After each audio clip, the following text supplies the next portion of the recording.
শুকরিয়া মিছিলের পর্যায়ে বক্তব্য রাখবেন মাওলানা কামাল উদ্দিন তাহিরি, সভাপতি বাংলাদেশ মুজাহিদ কমিটি রাজনীতি দক্ষিণ।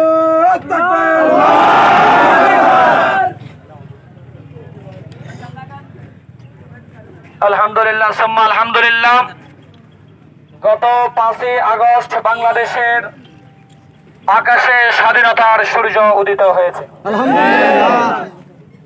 স্বাধীনতা বিদ্বেষীরা শিয়াল কুকুরের মতো দেশ থেকে লেজ গুড়িয়ে পালাতে বাধ্য হয়েছে এবং আমরা স্পষ্ট করে বলতে চাই, যারা আজকে 15-16 বছর পর্যন্ত মানুষদেরকে জুলুমের কারাগারে নির্যাতন নিষ্পেষণ করেছ, তোমাদের দিদি তো পালিয়েছে, তোমরা যাবা কোথায়? এদেশের সাধারণ জনগণ তোমাদেরকে ছাড়বে না। সম্মানিত উপস্থিতি, আমাদের এই বাংলাদেশের খুনি শেখ হাসিনা তার বাবার নাম বিক্রি করে করে গত 15-16 বছর খেয়েছে।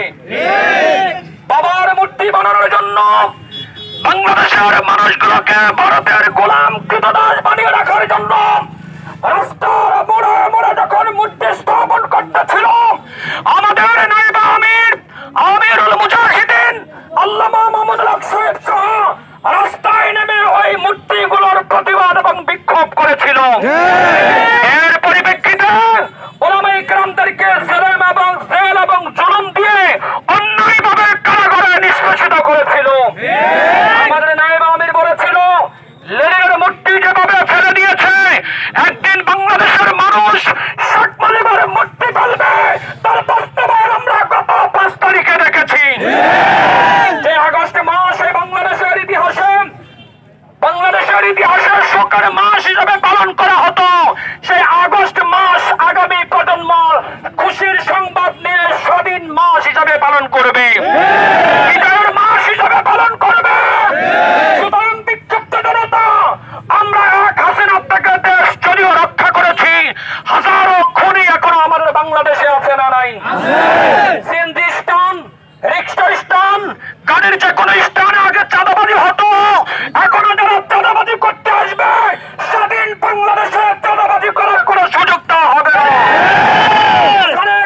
কোনো চাঁদাবাজির কোনো খবর পান, ইসলামী আন্দোলন আমাদেরকে আপনারা খবর দিবেন, আমরা তার কালো হাত ভেঙ্গে নিষ্পেষিত করে দেবেন। স্বাধীন করেছি, কেউ বাবার নাম নিয়ে বিক্রি করেছে, কেউ স্বামীর নাম নিয়ে ছেলের নাম নিয়ে বিক্রি করবে খাওয়ার জন্য। আমাদের সোনারা স্বাধীন করে নাই। বাংলাদেশ আমরা স্বাধীনভাবে বাঁচতে চাই, কি বলেন ঠিক কিনা? আগামীর সমস্ত সংগ্রামে আন্দোলনে আপনাদেরকে পাশেছে। আমি আমার বক্তব্য এখানে শেষ করছি। নাসরুম মিনাল্লাহ ওয়া ফাতহুন করিব ওয়া বাশশিরিল মুমিনিন। আসসালামু আলাইকুম ওয়া রাহমাতুল্লাহ।